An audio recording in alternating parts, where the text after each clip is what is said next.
It's just devastating. It's disgusting.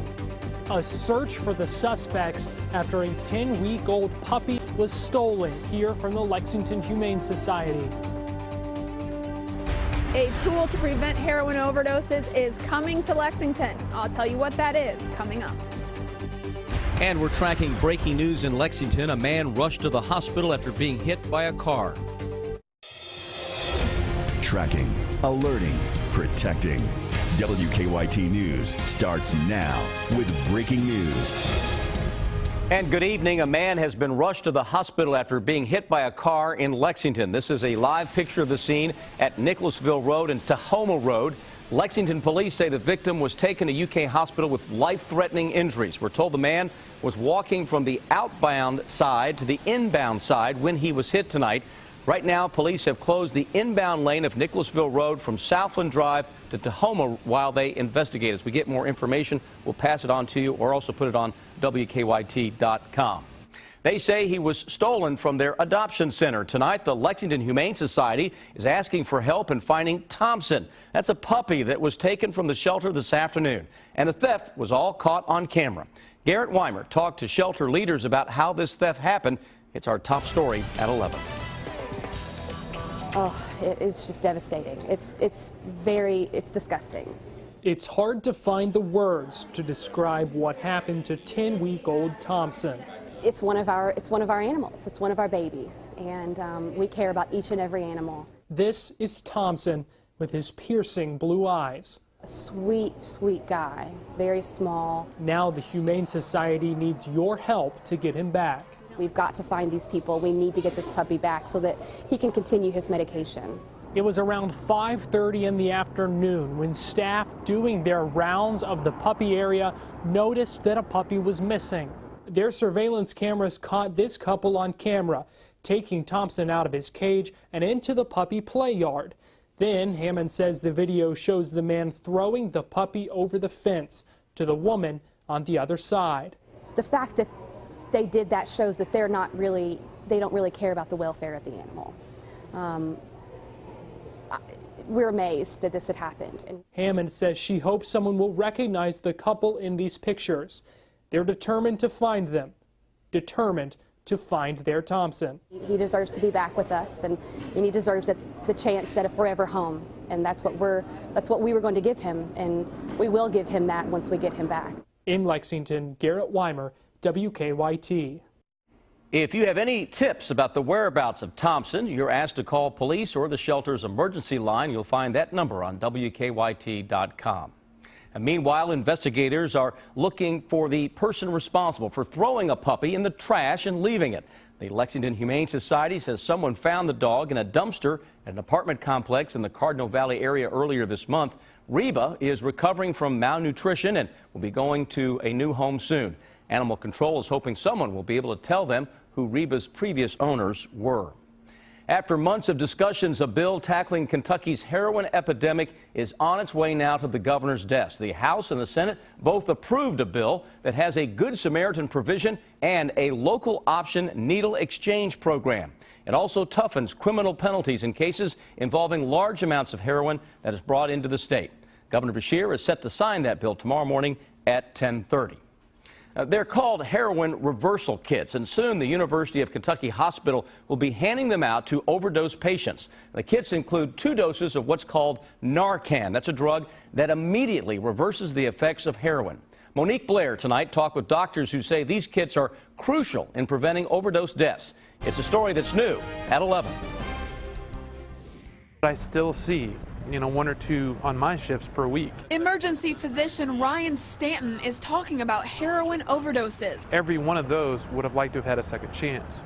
And right now, we don't give them that second chance unless the EMS or the hospital can get there in time. But this week, a second chance is exactly what many overdose victims will get. A news conference will be held Thursday to announce that heroin overdose reversal kits will soon be available for people who are treated for overdose here at UK Hospital.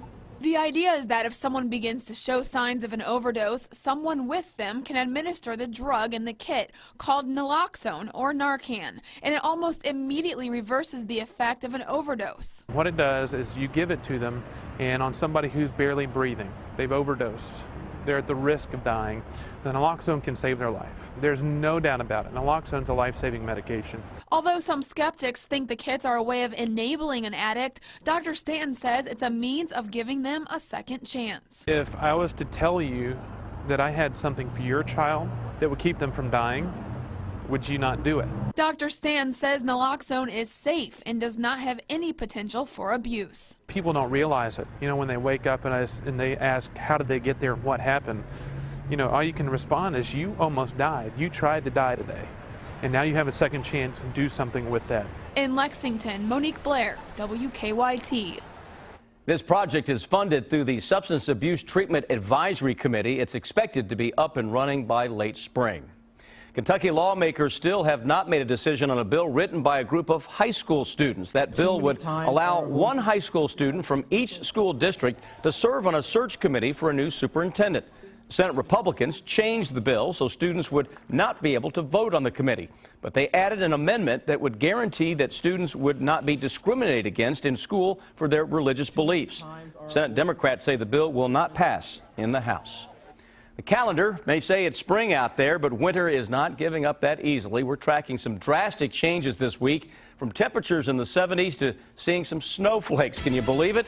Chief Meteorologist Chris Bailey has an early look at the up and down forecast. Yes, indeed, Sam. And we've been noticing those temperatures showing a big contrast from north to south all day long, really for the past couple of days. And you know what? That trend is still holding strong as of right now, and that's your sign of things to come over the next several days. That same warm front we were tracking for you earlier this evening at 6 o'clock is basically still in that same location between Richmond and London. Low 50s southern Kentucky, low 40s in the north. But overnight into tomorrow, slowly but surely, that warmer air is going to take hold of central and eastern Kentucky as thermometers start to surge on us. Live First Alert Defender, we've been tracking on and off showers throughout the afternoon and especially early part of the evening. Some raindrops across eastern Kentucky. Lexington Metro had a gusty band of some showers sweeping through earlier. That stuff is now off to our north and northeast. Good folks in Cynthiana getting in on some of the raindrops now, with Owenton and Williamstown hearing some raindrops on the old rooftop as well. Thunder and lightning not too far away from us into parts of Illinois and Indiana. That is heading more toward Indianapolis. Nice big curlicue showing up in the clouds to our west. That is a decaying band of strong and severe thunderstorms. Those storms are never going to hold together and get into Kentucky. They're diminishing before they reach the eastern part of the bluegrass state. Focus of the forecast, though, Sam. Temperatures go from spring to winter in a hurry. We'll show you that big temperature drop lurking for Thursday with the hour-by-hour forecast just minutes away. A Whitley County school bus driver is on paid leave tonight after what police describe as a horrible accident. On Monday, state police say 10-year-old Jonathan Chatnam got off the bus when the bus then hit and killed him. State police are still investigating how that happened. We're told that the driver, 33-year-old Amanda Wolver, had a good record and no problems in her 2 years of driving. The Chatnam's family pastor says Jonathan's death came as he faced the battle of his young life. The little boy was in remission from leukemia and was set to get an update on his condition Thursday. We don't know if the young boy would have went back and they might have said the cancer's terminal. He's not going to be here very long. He's going to suffer. We don't know. A GoFundMe page has been set up for Jonathan's family. Whitley County Schools will be in session on Wednesday. There will be grief counseling for those who rode the bus and the students that witnessed Monday's accident. A shooting in southern Kentucky put one man in the hospital and another in jail. Police in Breathitt County say that Tom Allen is accused of shooting Cisco Noble in the face this afternoon. We're told that the two got into a fight on Sewell Street in downtown Jackson. Detectives say Allen claims he was protecting himself when he shot Noble. Officers say Allen then ran from the scene. Police tracked down Allen at a home on Smith Branch Road in South Fork. Noble is in stable condition at UK Hospital. A home health care worker facing some charges tonight for ripping off two of her elderly patients. 51-year-old Marcia Cook of Lee County faces theft charges from August 20th to July 2014. Investigators say she stole two people's identities to take out $50,000 in student loans. But state police just arrested Cook this month. The investigation started when one of the victims got a credit card bill in the mail. And troopers tell us Cook created an email address and a federal student loan profile using the victim's personal information. Many times financial things like this can be caught pretty early on. Unfortunately, this had been going on for about 3 years before she actually learned that this person was using her name and information with these student loans. Cook is due in court April 7th to be arraigned on the charges. Now, the Cats have landed in Cleveland. UK will take on West Virginia Thursday night at Quicken Loans Arena in the Sweet 16. The Cats left this afternoon from Bluegrass Airport. Some UK students waited outside the team's bus to wish them well and good luck. You can watch Thursday night's game right here on WKYT, the game tipping off at about 9:45. Search crews are waiting until daylight to search the area of the French Alps where a German jetliner crashed. That plane was on its way from Spain to Germany when it went down in mid-flight. Airline officials say the plane was an hour away from its destination when it unexpectedly went into a rapid descent. 150 people were on board. Crews have already found one of the plane's flight recorders, which could give clues to its final minutes. We have to investigate properly with all the professionals what went wrong. Airline officials have not yet said what they believe caused the crash, but the White House does say there's no indication terrorism was involved. Some U.S. troops in Afghanistan hoping to be home by the end of the year will have to stay months longer. Today, the president agreed to slow down the U.S. military pullout at the request of Afghanistan's new government. But President Obama says the delay will not jeopardize his promise to end America's longest war before leaving office. The latest plan will leave 9,800 troops there. State police are investigating a deadly crash in Knox County tonight. Troopers say a motorcycle was heading east on Kentucky 346 when a car heading west tried to turn into a driveway and hit it. The motorcyclist, 21-year-old Michael Caldwell, died at the scene. Caldwell's passenger was flown to the University of Tennessee Medical Center. Troopers say neither Caldwell or his passenger were wearing helmets. The driver of the car, 27-year-old Mallory Johnson, was taken to an area hospital for observation.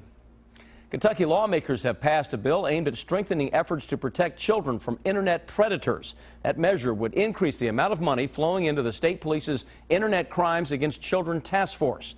That money would come from court costs in criminal cases. The other part of the bill will not let people charged in human trafficking cases use the defense that they didn't know the young victim's age. The bill now goes to Governor Beshear. A dog found injured along a Garrett County road has been reunited with his real owner tonight. Officials with the Garrett County Animal Shelter believe that Rampage's injuries came from a dog fighting ring. And while they searched for clues to Rampage's past, a Pulaski County woman searched online for a clue of her own. Tricia Wheeler says Rampage was actually stolen from her 2 years ago. Someone messaged me last night and they said, "Did you see Rampage on the news?" I said no, and they sent me a link to WKYT, and I went to the link and I saw the dog's eyes. I didn't have to see the body or anything. I knew that this was my dog. Shelter leaders say Wheeler did have the paperwork they needed to prove that she was the dog's owner. He's going home with her, and investigators are still trying to find the person responsible for the injuries to Rampage.